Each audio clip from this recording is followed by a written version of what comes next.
Welcome back team. This is session 15. Understand Oracle database. This is theoretical session. The concept, the way we started yesterday to understand the concept of Oracle database. Okay, like yesterday we talked about the storage first. There was no practical, there was no demo in the first session. Similarly, today we'll start with the first theoretical understanding the concept and then practical oriented session. We are very easy today because we have 3 labs and 4 sessions, and sessions are not very lengthy, so you'll get enough time to troubleshoot your previous pending labs and complete today's lab. I'm sure by the end of the day today you'll feel more confident because you'll be getting enough time in between. Okay, sessions are comparatively smaller compared to previous 2 days, 3 days. So team, this is session 15, understand Oracle database. Agenda of the day of this session is overview of Oracle Home, overview of Oracle database architecture,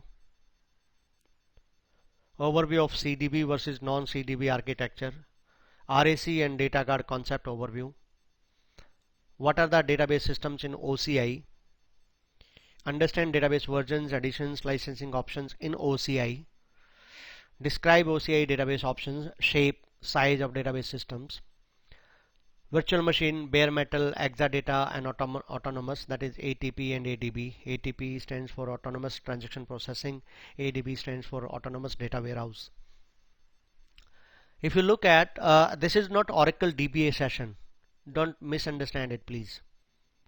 This is not Oracle DBA session, so those who are looking for Oracle architecture or getting inside the Oracle database, this is not for them, and this is not that session. The session is giving you a brief overview of Oracle database, and then with respect to that Oracle Cloud, what are the offerings available. Oracle database, Oracle Home. What is Oracle Home? It is a file system location or directory where your Oracle software is installed. It is the location is a path in the storage file system like /u01 app Oracle product 12.1.0. This is our version number, db_home. So that means my Oracle software will be installed under db_home directory. Multiple Oracle homes can exist in a computer. You can have multiple versions of Oracle installed on your system. Each home could be a different version of Oracle software and has a unique path, or the location. For example, U01 app Oracle product 12.1.0, U01 app Oracle product 18.1.0, and latest is 19, so we can have 19.0.0 /db home. So we create a directory with respect to the version number and a directory to keep the software. Oracle database home, multiple databases. An Oracle home can have multiple databases created. Each database has to point to an Oracle home for it to know the binaries it has to use. The database, an Oracle database is a collection of files kept in the storage. There are different type of files like data files, control files, redo log files, parameter files, because ultimately we have to talk somewhere, somehow we have to talk about the physical location of the files and physical type of files and type of directories it creates on the system. So we have to understand that also. So these are the files with respect to the database, data files, control files. Alright, so this is an example. Adjacent diagram tells you that we have a storage, under we have db1, db2, and this is a home database, Oracle 12c home. So we can have 4 databases, and we can have another database home 18c. We can have additional databases there. So that is how it may be organized depending on the need. Storage. Database files are not kept in the local disk on the computer for the purpose of production. Specialized storage servers are used for better performance and availability. The database server is connected to the storage server using high-speed network connectivity like fiber channels, InfiniBands, etc. So what we have generally, the production system, we have a computer, we have memory, CPU, local storage, but the storing the database for the purpose of speed, we keep a separate storage server. We store the data there. Instance. What is an instance? Instance, I will define it as a collection. It is a group which consists of memory and CPU components, or you can say that memory architecture. So when we say instance, it is a complete part which consists of SGA, that is System Global Area. System Global Area, SGA, is the memory where we have different components required for the global server, means for all the users who are going to connect. Basically there are two type of memory areas: System Global Area, which is unique, which is universal, I would say, which is for everybody, and Program Global Area, which is for every user. There is one PGA, Program Global Area. So the SGA is a memory allocation where the data from the files are brought to for processing, and there are different components for different type of data, because for example, if we require Java, we have a Java memory, Java pool. For example, if we have a key data log buffer, SQL cache. So we have different type of caches, different type of memory areas reserved for different purposes in the SGA. We also have processes which are running in the background, because by definition sometimes people don't understand what is process means. Is process is something, a program. Process is nothing but a program which does not require a terminal. Any program running in the background which does not require a terminal is a process. So you can say a program in execution without a terminal, but they can be interacted. You send signals to the processes, you send requests to the processes, they respond to you with inter-process communication. So instance processes, various processes are started for each database. The processes work, for example, various processes. When I say various processes, I'm trying to refer to for example, a process which will be responsible for checkpointing. There's a process which is responsible for writing the data, database writer. So database writer, checkpoint writers, archiver. So there are many type of processes which are doing the job for you for the purpose of for your database. The processes work with the data in the memory and interact with storage and users who are connected. CDB versus non-CDB architectures. CDB stands for common database. Common database means which is one for multiple databases. There is no point keeping copies of the same program, and Oracle has this feature that when you create a CDB, it creates one common software, I would say binary set of binaries, which can serve multiple databases. So that common database is a CDB, and then using that CDB, I mean we keep one CDB and we create multiple databases. They are known as pluggable databases. So we have a concept of CDB and PDB. CDB was introduced in Oracle 12c. Database can be created with CDB or traditional architecture. Each database has a system table space which has Oracle supplied metadata and code. This is, I'm talking about the CDB. So CDB has a system table space. Now again, for those who are not coming from database background, I have to be reasonably consider all the aspects. So I'm trying to introduce very important topics, very important terms here to everybody. Table space is that logical connectivity between the physical storage and the logical storage. So the bridge, because this table space is something which is a logical entity in the database, which is actually represented on the disk as a physical partition or physical disk. So a physical disk or partition or file represented logically in the database. That's excellent definition of table space. Therefore, it is a bridge between the logical data and the physical data.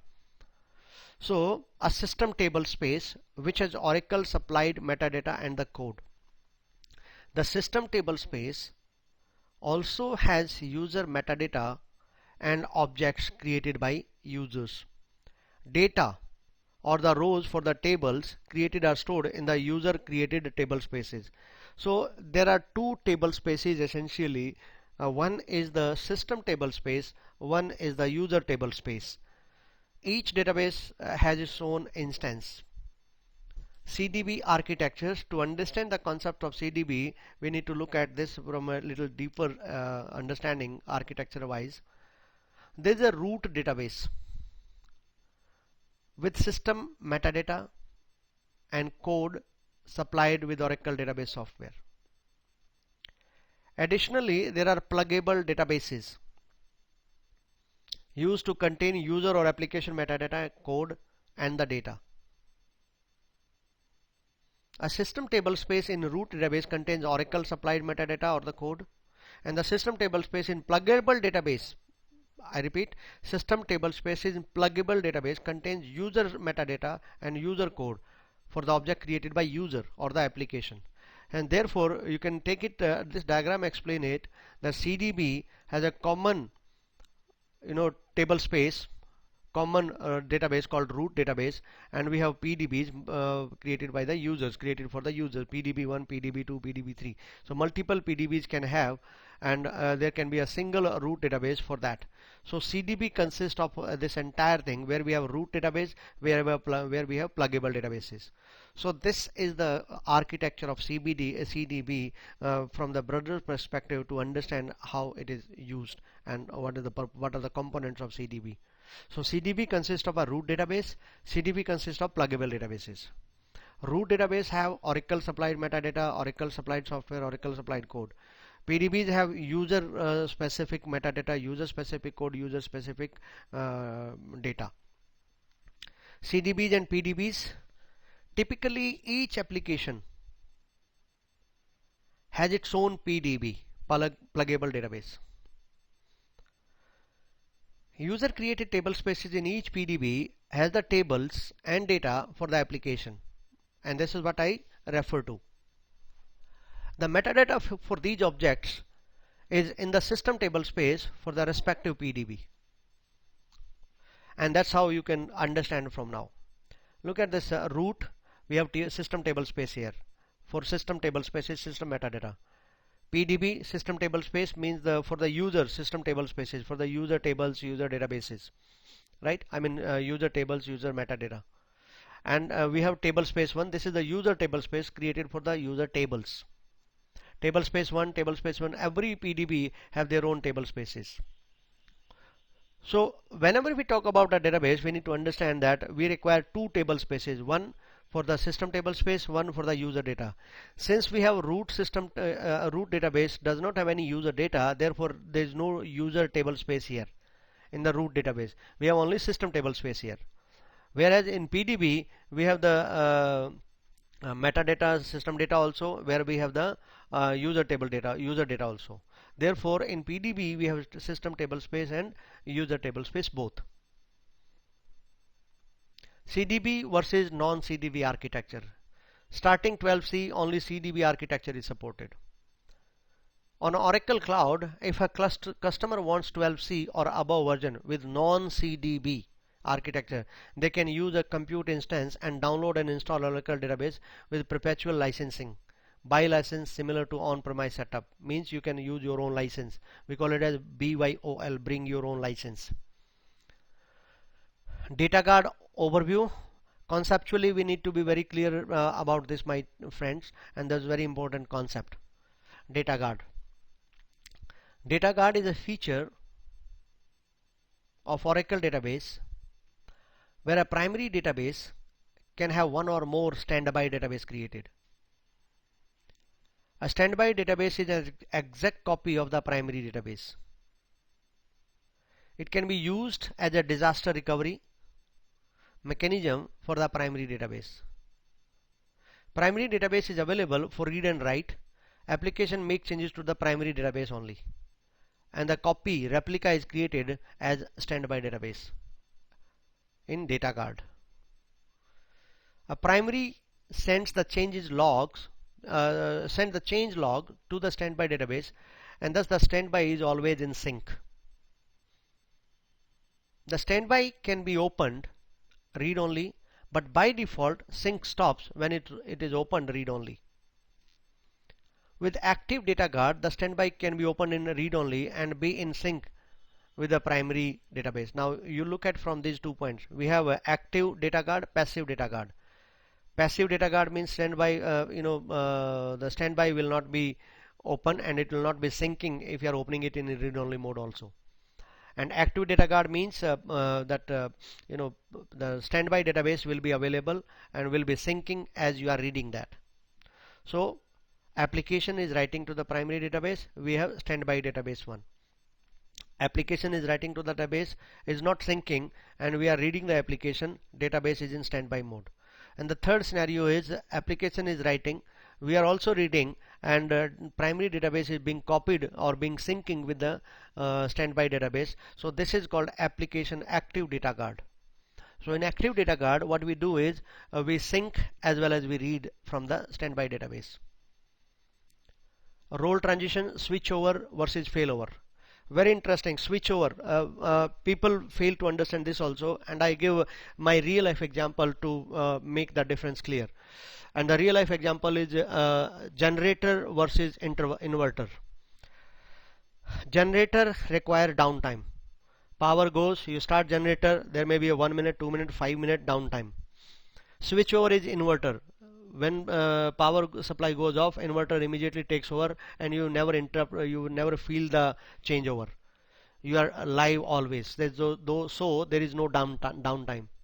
So switchover and failover. So transition, switchover, initiated at the primary database during the planned maintenance. Therefore, it required downtime to make the standby the new primary. This is switchover. Failover, initiated by standby database to make it primary if the original primary has unplanned downtime. So this is the example. Application is reading the data, no data loss. Primary database is writing to the databases whatever is there because it was syncing. So application, possible data loss is there because the primary database not syncing, unplanned downtime, and a standby has taken over. So switchover and failover.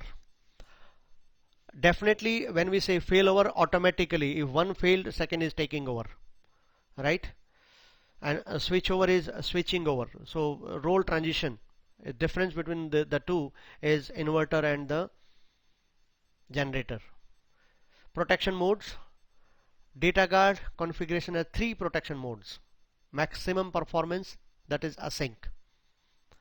Maximum availability, that is sync. Maximum protection, sync with no data loss configuration. So configuration will take care of how the standby is in sync with primary and impact on the failover. RAC overview.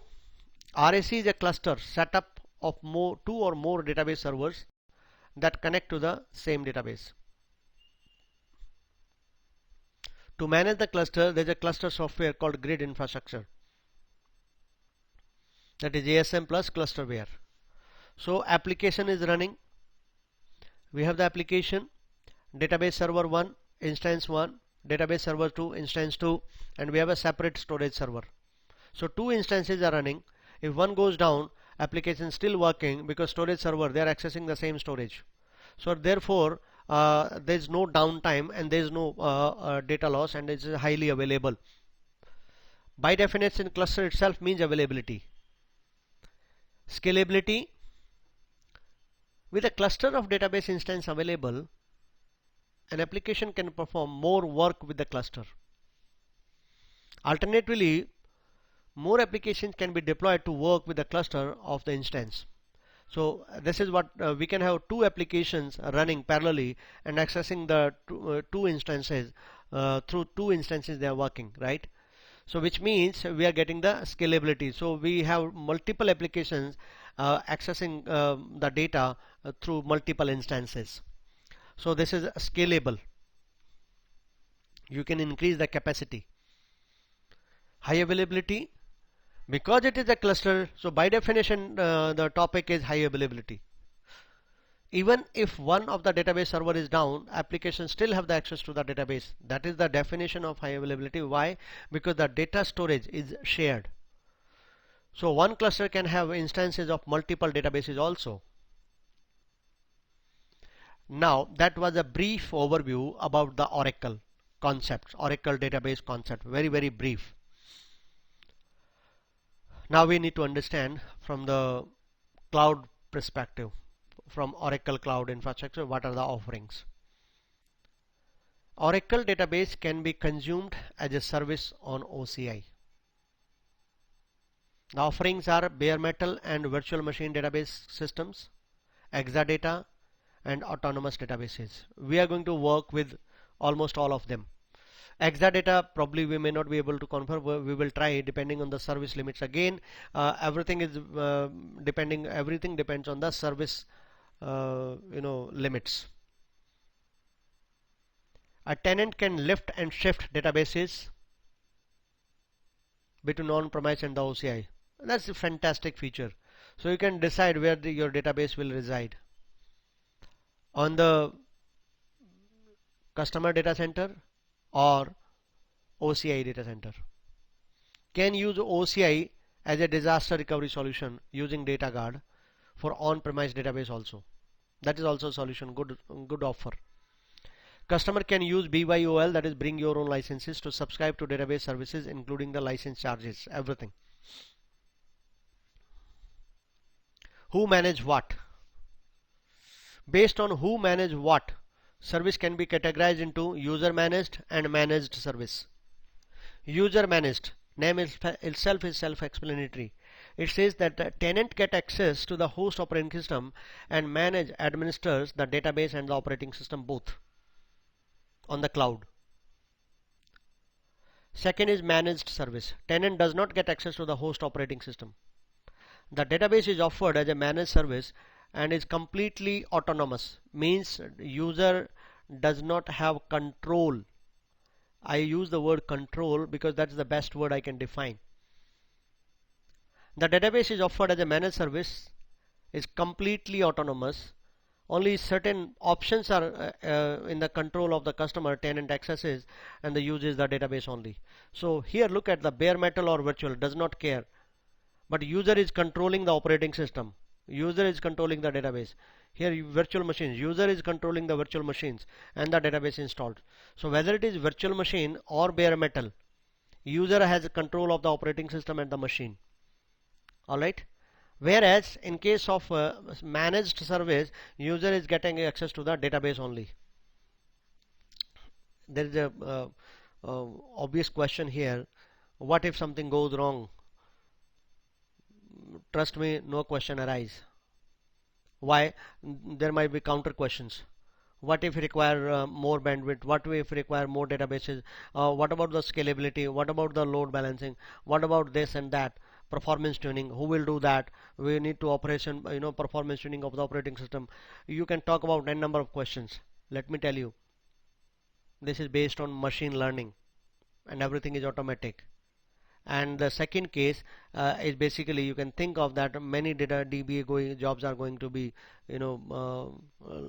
many data DBAs are going to lose their jobs because everything is automatic in the second option using machine learning. OCI database offerings, user managed, bare metal and virtual machines. So you decide virtual machine, bare metal, Exadata, user managed Exadata system as a rack. Like Exadata, when you select the shape. Managed service, autonomous databases. Autonomous databases are completely self-managed, system managed. And there you decide the shape. In Exadata you decide the shape. Shape basically refer to again the configuration, quarter shape, half shape, right? You decide the shape, quarter, full. Alright. Yes, Pinaki, question. Straight question, straight answer. I just have seen that offering in the previous slide where you have said Yes.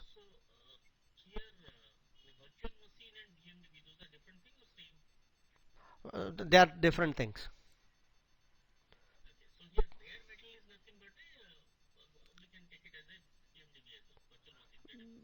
That is what, because you are no, no, bare metal is you are getting the physical access to the physical server. Virtual machine, you are getting a virtual machine on a shared host. As we understand in the compute, bare metal means you are getting a physical system where you can install multiple databases also, multiple installations also, right?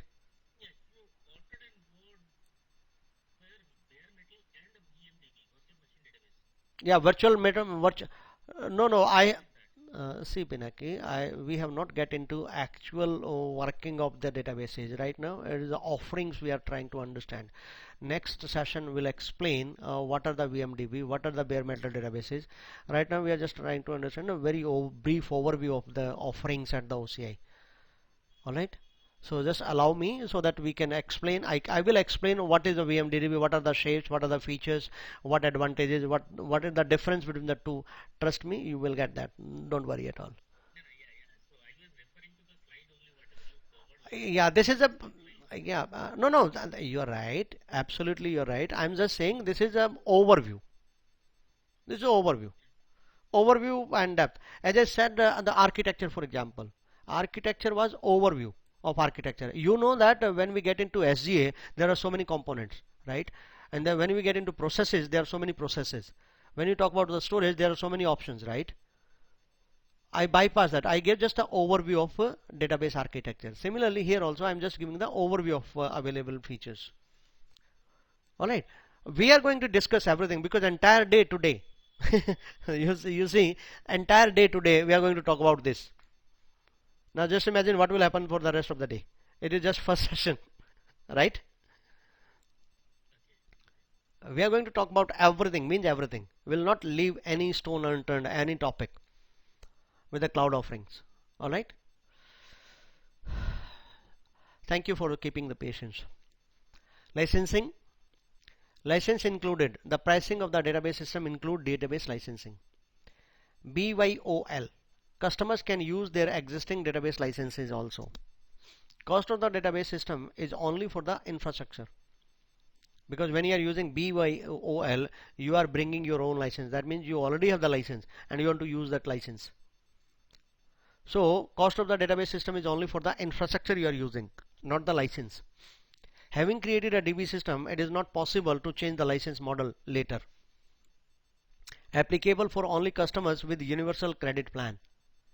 Tenant can use licensing from ULA, Standard Enterprise Edition. Additional options packs are also available under different editions on the cloud. We'll look at every option available on the cloud. So broadly there are two options here with respect to license, BYOL and second is license included. Accordingly you will be billed. On Oracle Cloud Infrastructure, Database Service Support, Standard Edition, Enterprise Edition, Enterprise Edition High Performance, and Enterprise Edition Extreme Performance.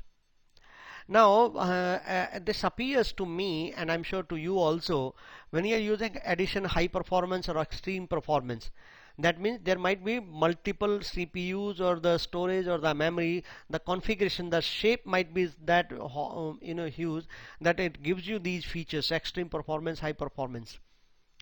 Standard edition on the cloud is Oracle Database Standard Edition 2 on-premise license. Okay.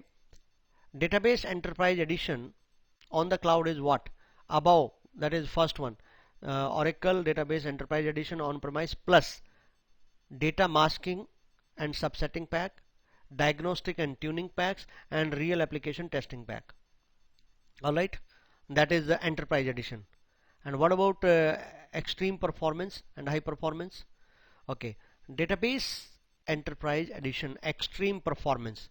What? It is Oracle Database Enterprise Edition High Performance on the cloud plus in-memory database options plus active data guard plus RAC. Only two virtual machines of 2 OCPU minimum each. Minimum. Alright. Minimum VM is standard 2.2 shape for creating the databases. For larger REC setup, use Exadata on cloud. All editions on the cloud include transparent data encryption. All data is rest as encrypted. At rest is encrypted, so cannot be disabled. So encryption is default and mandatory. These are the offerings. Let's go back once more. On cloud we have standard edition, we have enterprise edition, we have enterprise edition high performance, we have enterprise edition extreme performance. Oracle database versions on the cloud, we have 11G, 12G, 12C, 18C, 19C, all are available. So on the Oracle cloud, so you select the database version while configuring the databases. That's all for this session.